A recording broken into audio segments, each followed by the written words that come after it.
Elizabeth Short was 22 years old. She came out to Hollywood. The myth is to become discovered and become a star. She's out here and, every guy that meets her tells her, oh, you ought to be in movies. But she was out here in shark-infested waters, a naive girl, attractive, and kind of way over her head. She had all kinds of sob stories. Usually it was, I'm engaged to a flyer, I'm engaged to some war hero who's in the hospital, been injured, or whatever. She asked a lot of people for money, and that's how she survived. Short-lived hand-to-mouth, surviving on her feminine wiles. Many people who've studied this case think her dubious lifestyle ultimately led to her brutal death.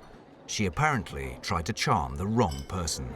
January 15th, 1947, a very unusually cold winter morning, about 7 miles south of Hollywood, Leimert Park area.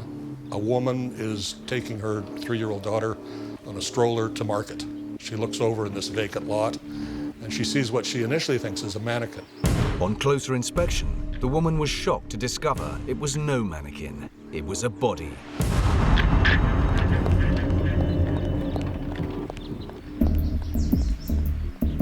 The detectives arrive at the scene, and these are veteran homicide detectives who've seen it all, and they're shocked. They've never seen quite anything as horrific as this. It's a nude body of a young woman, carefully posed, not dumped, but carefully posed and positioned just off the sidewalk. This is the exact spot where Short's body was discovered in 1947. Retired homicide detective Steve Hodel has investigated the case extensively, and he knows this crime scene intimately. Look at the shadow, you can see her hands were put above her head just like this. The body is surgically bisected at the waist. Then the lower portion was just set off to the right slightly. A woman cut in two and left on the street, just miles from the heart of the movie industry. The entire city wondered who could have done such a thing. One of the things we know about whoever killed Elizabeth Short was he had advanced medical knowledge. Whoever cut her in half knew exactly where to cut her in half, to sever the spine so that there would be a minimum of hitting vital organs. I mean, he knew exactly where to hit it. Despite the most high-profile investigation of its day, no one was ever charged with Elizabeth Short's murder. The case is still officially unsolved. Steve Hodel believes there was a conspiracy to protect the killer, and he thinks he knows who the killer really was. I've come up with a fact that my father, Dr. George Hill Hodel, was the killer. There was actually reporters arrived at the scene and got these photographs of the body before the police arrived. There's 6 major newspapers in Los Angeles at the time. They're all vying for headlines. Detectives were forced to work under the glare of the daily press, eager to publish every juicy morsel they came across. To hook in readers, the papers borrowed a nickname Short was given by some of her men friends, the Black Dahlia. Oh, the city was terrified. But what made it worse was the killer, within a few days after the crime, starts mailing in notes to the press and taunting the police. Catch me if you can, I'm going to Mexico, I'll give myself up for $10,000, and he promises to send in some of her personal items. He follows this up by actually doing that. He sends in her birth certificate, some of her personal papers, some photographs belonging to her. Despite having letters from the killer, the police failed to make an arrest. And to this day, the case is still unsolved. They worked that case for years. They really did. The problem with a city like Los Angeles is people keep getting killed. And so there were other cases that needed to be handled. Then in 1999, veteran homicide detective Steve Hodel discovered a bizarre personal connection to this case. A photo album he inherited when his father died that year. So this is the actual album, the photo album that really started the whole thing. Here's a photograph of my father, and I'm sitting on his lap. And then we have this photograph, which I looked at and said, who is this? Steve believes this woman is none other than Elizabeth Short, and that his father was having an affair with her at the time of her death. So in 1947, Dad is a medical doctor.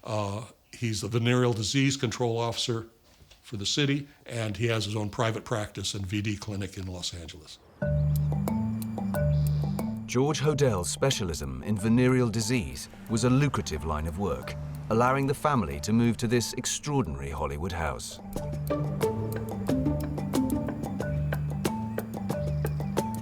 So this is the Soden House, built in 1926 by Frank Lloyd Wright Jr. It was a magic palace to us, and all sorts of interesting entertainers, actors, actresses, power brokers in Los Angeles. Steve now thinks his father knew the dark secrets of many Hollywood players, and he was paid handsomely to make their embarrassing problems quietly disappear. Many, many starlets got abortions because being pregnant would ruin their careers. A lot of times, if a leading man got somebody pregnant they weren't married to, that person would have to be paid off, have an illegal abortion. Performing an abortion was illegal, and it would send you to prison for 5 years. Obviously, a lot of stars would get in trouble. They'd have problems that need to be taken care of.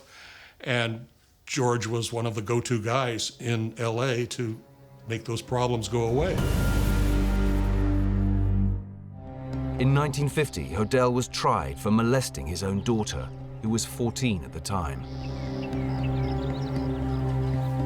Although he was acquitted of that crime, suspicion fell on him for another, the Black Dahlia murder. One of the angles they looked at was anybody with any kind of medical experience who'd been accused of a sex crime. And so they looked at a lot of people like that.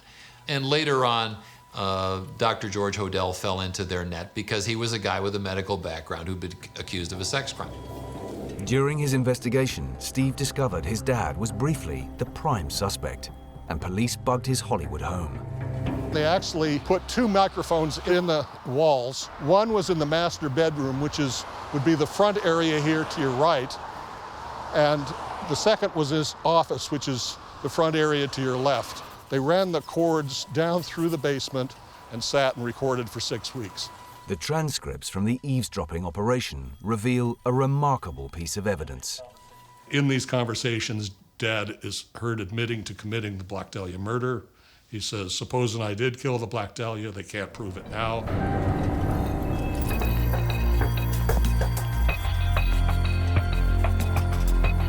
Steve believes the case is clear-cut.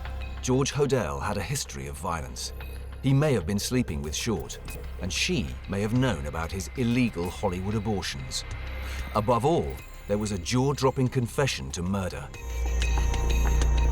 In 2003, Steve presented all of his evidence to the district attorney.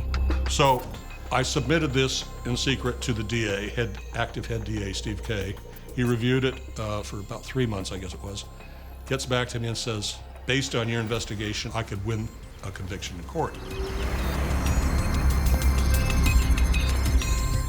So with all this apparent evidence, why wasn't George Hodell arrested and charged?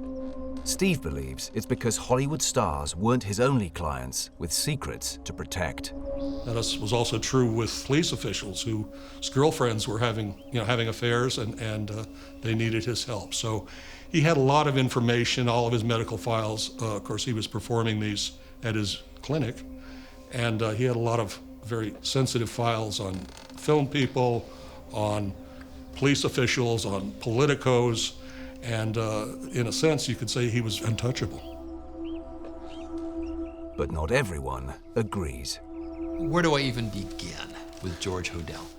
You have to explain away, well, why wasn't he arrested? Why wasn't he prosecuted? And the excuse is, well, he ran the police department, because he ran this VD clinic, and he knew downtown, and he knew all the movers and shakers who had VD, and if they tried to arrest him, he would rat them out. And it's like, okay, wait a minute. Are you telling me that VD is worse than murder?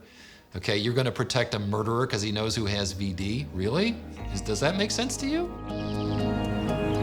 Although many challenge his version of events, Steve Hodell firmly believes the case of the Black Dahlia is now solved.